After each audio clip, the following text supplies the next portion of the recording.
नमस्कार, स्वागत है आप सभी का प्राइम उत्तराखंड न्यूज में। मैं हूं आपके साथ युवी चौधरी। आइए नजर डालते हैं उत्तराखंड की कुछ मुख्य खबरों पर। उधम सिंह नगर पुलिस द्वारा सनसनीखेज दोहरे हत्याकांड का खुलासा करते हुए पारिवारिक रंजिश में जमीन जात को लेकर की गई थी मृतका की हत्या और योजना में शामिल न होने पर दूसरे व्यक्ति की भी हत्या व पहचान छुपाने के लिए शवों के टुकड़े टुकड़े कर नदी में बहा दिए गए। अभियुक्त द्वारा सबूत मिटाने की हर संभव कोशिश की गई। रामपुरा काजी केलाखेड़ा में दोहरे हत्याकांड का पुलिस द्वारा अथक प्रयास के बाद किया गया सनसनीखेज खुलासा। 2 अभियुक्त गिरफ्तार, हत्या में प्रयुक्त हथियार भी बरामद। आपको बता दें कि दिनांक 6 जून को थाना केलाखेड़ा पर परमजीत कौर पुत्र सन्नाम सिंह निवासी ग्राम रामपुरा काजी के द्वारा एक तहरीर सूचना दी गई कि उनकी बुआ जोगेंद्र बाई उम्र 45 वर्ष पुत्री स्वर्गवासी नारायण सिंह निवासी ग्राम रामपुरा काजी थाना केलाखेड़ा जिला उधम सिंह नगर जो खेतों के बीच एकांत में बने अपने घर पर अकेली रहती थी। दिनांक 5/6/2023 की रात्रि में उनकी बुआ जोगेंद्र बाई अपने घर के आंगन में चारपाई पर सोई हुई थी। दूसरे दिन सुबह घर में नहीं मिली, चारपाई पर बिस्तर लगा हुआ था और प्राप्त सूचना के आधार पर जोगेंद्र बाई उपरोक्त की गुमशुदगी दर्ज कराई गई। वह ग्राम रामपुरा काजी आसपास के क्षेत्र में गुमशुदगी महिला की काफी तलाश की गई। दिनांक 7/6/2023 के ग्राम रामपुरा के निकट बोर नदी में पुलिस व स्थानीय लोगों की मदद से सर्च अभियान चलाया गया तो नदी के अंदर से कुछ कपड़े व 3 मानव अंग, एक दाहिना पैर की जांघों के बीच की टांग व एक बायां पैर की जांघ के नीचे की कटिंग टांग व एक दाहिने पैर की एड़ी से नीचे कटा हुआ पंजा बरामद हुआ। बरामद मानव अंग में से 2 कटी हुई टांगे व कपड़ों के आधार पर की गई थी शिनाख्त जोगिंदर बाई के रूप में। मृतका की पुत्री सोनम कौर द्वारा अपनी मां जोगिंदर की हत्या करने वाले एवं साथ को छुपाने के संबंध में थाना केलाखेड़ा में मुकदमा दर्ज कराया गया था। केलाखेड़ा से रक्षपाल सिंह की रिपोर्ट। दिनांक 7/6/2023 को जो केलाखेड़ा थाना क्षेत्र में एक छोटा नदी बहती है, वहाँ पे गांव हमारा गुलाब का माजरा और कौन सा है वो रामपुरा काजी के बीच में, तो वहाँ पर कुछ मानव अंग दिखे गए। उससे पिछले एक दिन पहले हमारा जोगेंद्र कौर करके एक औरत है, वही रामपुरा काजी के रहने वाली, वो जो सुबह से मिसिंग थी, उसको केलाखेड़ा पुलिस ने शाम को ही गुमशुदगी दर्ज करा दी थी। 7 तारीख को जब ये मानव अंग मिलने से बहुत ज़्यादा सनसनी फैल गया है एंड उसके बाद शाम तक ये भी पता चल गया कि भाई वो पैर के गांठ से और कपड़ों से आइडेंटिफाई हो गया कि जोगेंद्र का है। तत्काल हमने 302 का मुकदमा लिख दिया था जोगेंद्र कौर पे और विवेचना के दौरान हमने डीएनए टेस्ट को मिलान करने के लिए हमने जोगेंद्र कौर की बेटी का डीएनए टेस्ट की मिलान के लिए भेजा था। इसी विवेचना के दौरान हमको एक हैरतन चीज़ हमारी संज्ञान में आई कि उसी गाँव में एक और गुरमीत करके व्यक्ति है, वो भी मिसिंग चल रहा है उसी दिन से, तो उसकी भी हमने इस इन्वेस्टिगेशन में शामिल कर दिया। एक और पंजा मिला था जिसमें एक इसमें नाखून नहीं था, बाद में वो भी आइडेंटिफाई हुआ, संभवतः है गुरमीत हो सकता है करके, तो हमें शक था कि ये डबल मर्डर है। तो धीरे धीरे गहनता से पूछताछ, सीडीआर, आईपीडीआर और टेक्निकल और मैनुअल, ये तीनों का समागम बोलिए, रिपीटेड राउंड्स ऑफ पूछताछ के बाद कहानी थोड़ा सा धुंधला से क्लियर होते जाएंगे। एंड जो गैप्स था लोगों की कहानियों में, ये डे 1 से ये पूछताछ किया जा रहा था इनसे, धर्मेंद्र से, जबकि गुरुदेव उसी दिन से भागा हुआ था। धर्मेंद्र हमको हमेशा कुछ कुछ इंपॉर्टेंट चीज़ों पे गुमराह करता रहा कि वो वहाँ पे नहीं गया था करके, बाद में सीडीआर में वो मैच हो गया।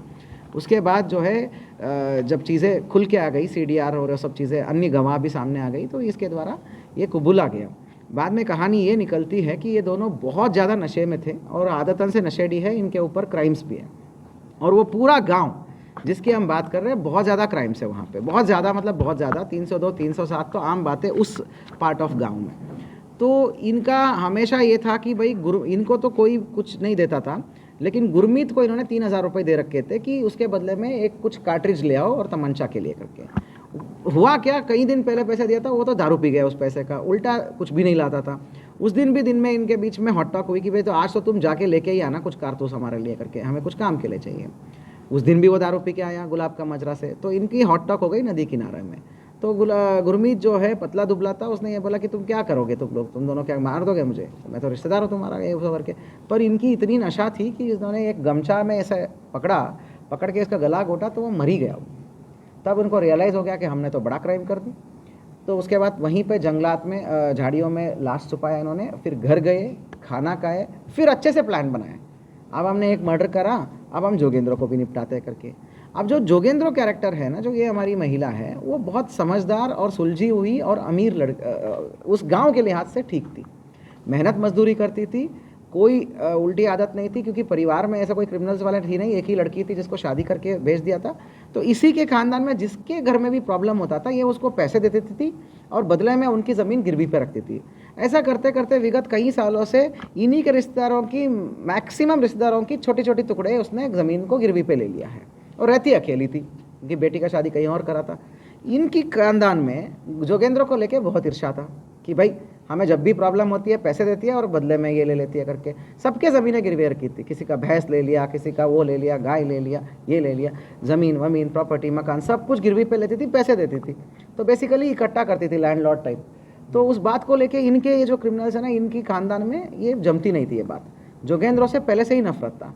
उस दिन रात को इन्होंने डिसाइड किया कि एक तो कर लिया, अब आज जोगेंद्र को भी निपटाते जाके।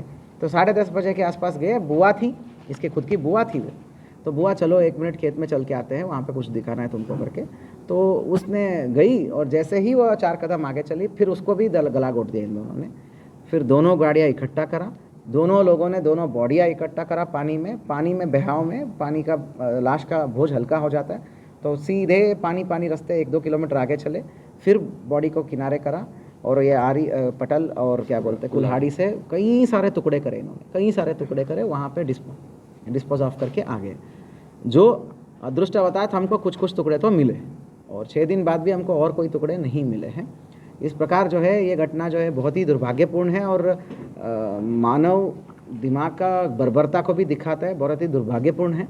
हम उम्मीद करते हैं कि वहाँ पे सीओ साहब को और एसएचओ को मैं निर्देश दे रहा हूँ कि लगातार जो है कुछ मतलब गुरुद्वारा और ऐसे संगठन हो गया, सामाजिक संगठनों से मिल के वहाँ पे अवेयरनेस सेशंस चलाइए और वहाँ पे खुद भी जाइए और उस गांव में जो है ये सब क्राइम से थोड़ा सा निकालना पड़ेगा ये सब, है ना। तो बट अंत में हमारी टीम को बहुत बहुत धन्यवाद और बधाई और शुभकामनाएं कि इतनी गहनता से, इतनी संवेदनशील मामला को लॉ एंड ऑर्डर भी टैकल करना था, पब्लिक को भी टैकल करना था, परिवार को भी हैंडल करना था, ऊपर से प्रेशर भी रहता है डबल मर्डर का। इसके बावजूद भी धैर्य और संयम के साथ काम लिया और बिल्कुल सलीके से इन्वेस्टिगेशन किया। इसको बोलते हैं ना, प्रोफेशनल पुलिसिंग का ही रिजल्ट मिलता है, भले डिलेड मिलता है पर सही मिलता है। हमारा डीजीपी साहब यही कहते हैं। तो इसी बात को मैं टीम को भी दोहराना चाहूँगा, प्रोफेशनल पुलिसिंग का कोई अल्टरनेटिव नहीं है, करते रहना चाहिए। बात करें डीएनए हो चुका है, हमने तीनों जो सैंपल्स लिया है, मानव अंग मिल चुके हैं, उनको अलग अलग डीएनए सैंपल मिला है और उसका मिलान हम गुरमीत का एक बेटा एक बेटी और जोगेंद्र को एक बेटी के साथ मिलान कर रहे हैं। वो इन्वेस्टिगेशन का पार्ट है। आइडेंटिफिकेशन तो परिवार वालों ने कर भी दिया, पर इन्वेस्टिगेशन के मजबूत साक्षी के लिए हम डीएनए मिला रहे हैं। तो टीम को 2000 रुपये का cash reward and SP crime साहब जिसको भी चुनेंगे हम उनको मैन ऑफ द मंथ का इसके लिए करेंगे। टीम को बहुत अच्छा रिवॉर्ड है। सर इसमें कम समय तो काफ़ी लगा होगा इन लोगों को, क्या किसी को दिखाई नहीं दिया था उसमें? देखिए वो समय ज़्यादा लगा नहीं, रात को 10 बजे का वारदात है, सुबह 5 बजे तक इनको 7 घंटे का टाइम था और नदी तो इतनी फोर्स से बह रही थी, इनको तो काट के नदी में ही तो डालना था, लास्ट में काट के नदी में ही तो डालना था। और वो वहाँ पे गांव में जाएंगे आपको विश्वास हो जाएगा कि हार्डली 50 मीटर दूर में है वो नदी, बहुत ज़्यादा दूर नहीं है नदी। आज वो नदी इतना बड़ा भी नहीं है कि भाई नाव लेके उतरना पड़ता है, आदमी उतर सकता है, मतलब यहाँ तक आता है छाती के अंदर। छोटी नदी है वो और अच्छी बहाव की नदी है। इनका तो दिन रात का वो रिश्ता है वहाँ पे, मतलब दिन रात जाते रहते हैं वहाँ पे, तो इनके लिए तो रेडीमेड प्लेटफॉर्म है वो उसके लिए। क्या क्या आपसे बरामद हुई? देखिए वो 2 टांग है और एक पंजा है और कुछ अन्य मानव अंग है जो विभिन्न पार्ट्स का है, जो अभी इनके हिसाब से बरामद हुआ है। ठीक है, अब हमें भी उम्मीद कम है कि भविष्य में कहीं और यूपी के क्षेत्र में हमने पत्राचार करके रखा है, कहीं और मानव अंग होता है तो उसको भी हम बरामद करके इसमें डीएनए अगर मिलान कराना है तो करा देंगे। उत्तराखंड की बड़ी खबरों को जानने के लिए जुड़े रहिए प्राइम उत्तराखंड न्यूज के साथ। हम कराते रहेंगे आपको उत्तराखंड की हर छोटी बड़ी खबरों से रूबरू।